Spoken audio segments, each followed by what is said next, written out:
Uma boa noite para você, meu irmão católico. Uma boa noite para você, minha irmã católica. Hoje vou falar da maior piada de todos os tempos que se vê em sites protestantes sobre a afirmação bizarra, ridícula, de que Constantino fundou a Igreja Católica. Essa afirmação, além de ser mentirosa e cebosa, não existe nenhuma fonte primitiva escrita pelos escritores de dentro ou de fora da Igreja no período patrístico que afirme essas baboseiras. Primeiramente, a afirmação de que Constantino fundou a Igreja Católica foi inventado séculos depois dos fatos pelos líderes protestantes, financiados pelos reis no período do Renascimento. E para provar isso, meus irmãos católicos, o nome da Igreja Católica já estava documentado em mais de 140 documentos escritos pelos padres da Igreja muito antes de Constantino ter nascido. E para provar isso, vou mostrar apenas uns pequenos documentos escritos pelos padres da Igreja antes mesmo de Constantino ter nascido. Começarei com Inácio de Antioquia, que nasceu no ano 35 da era cristã. Onde estiver o bispo, que lá deixe o povo estar. Assim como onde Jesus houver de estar, aí está a Igreja Católica.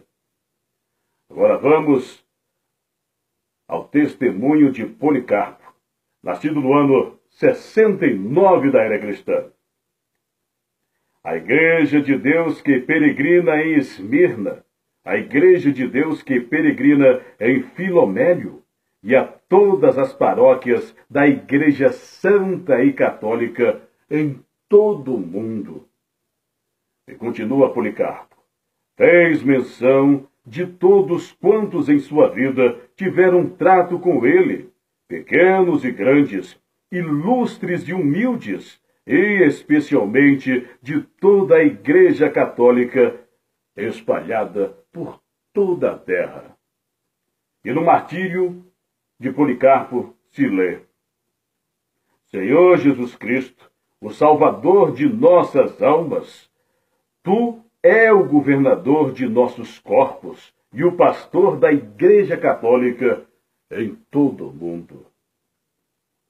Agora vamos ao testemunho do grande apologista católica, nascido no ano 100 da era cristã, São Justino Marte.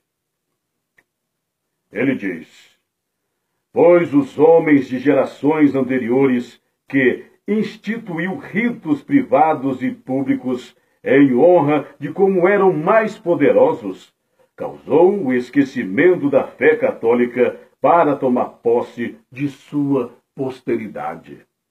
Agora vamos ao testemunho de Santo Irineu de Lyon, nascido no ano 130 da era cristã.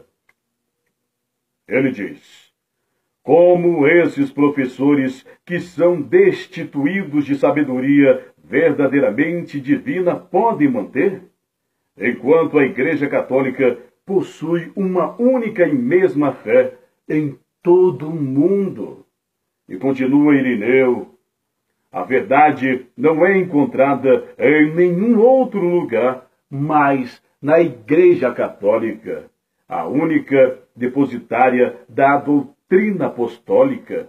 Heresias são de formação recente e não é possível rastrear sua origem até a era apostólica. E mais, São Clemente de Alexandria, nascido no ano 150, escreveu: não é só pela essência, mas também pela opinião, pelo princípio, pela excelência, só há uma Igreja antiga e é a Igreja Católica. Das heresias, umas se chamam pelo nome de um homem, como as que são chamadas por Valentino, Marcião e Basílides. Outras pelo lugar donde vieram, como os peráticos, outras do povo, como a heresia dos frígios, outras de alguma operação, como os encratistas, outras de seus próprios ensinos, como os docetas e hermatistas. Agora vamos ao testemunho de Tertuliano. Tertuliano usou muito o nome da Igreja Católica antes de ser herege. Mas para não alongar, vou falar apenas um pequeno trecho. Tertuliano escreveu: os católicos nunca mudam as escrituras que sempre testemunham para eles. Já Santo Hipólito de Roma, nascido no ano 170, escreveu: e, além disto, depois de tais atos audaciosos, que perdido para toda vergonha, a tentativa de se chamar uma Igreja Católica. Agora vamos aos fragmentos de Caio, ano 180. A epístola de Judas, de fato, é dos pertencentes a João acima nominado, ou com o nome de João, são contados entre as epístolas católicas, e o livro da sabedoria, escrito pelos amigos de Salomão em sua honra. Recebemos também o Apocalipse de João e o de Pedro, embora alguns entre nós não vai ter essa última leitura na igreja. Isso, meus irmãos, é a autoridade da Igreja Católica muito antes de Constantino ter nascido. Pelos anos 150 já tinha o Cânon de Muratórios, meus irmãos. Anos 150 a 170. E mais, nos fragmentos de Caio você ainda vai ler: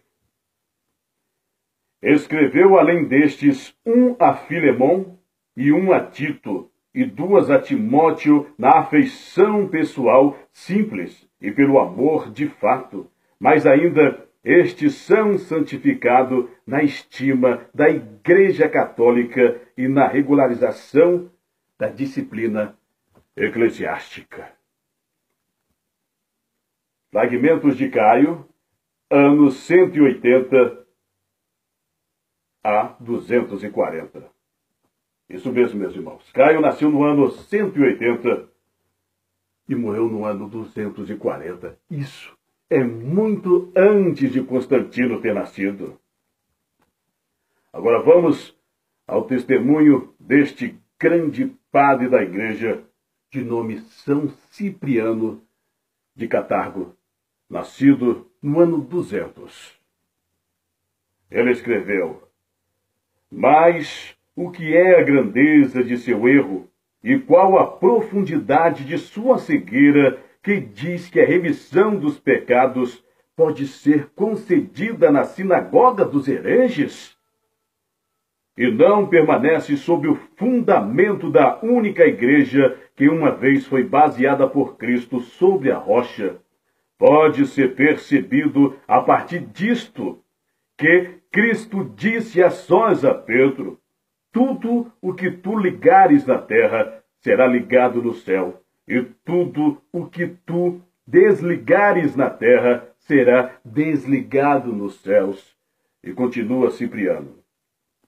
E novamente, no Evangelho, quando Cristo soprou sobre os apóstolos sozinho, dizendo-lhes perdoados, e cujo os retiverdes, lhes serão retidos.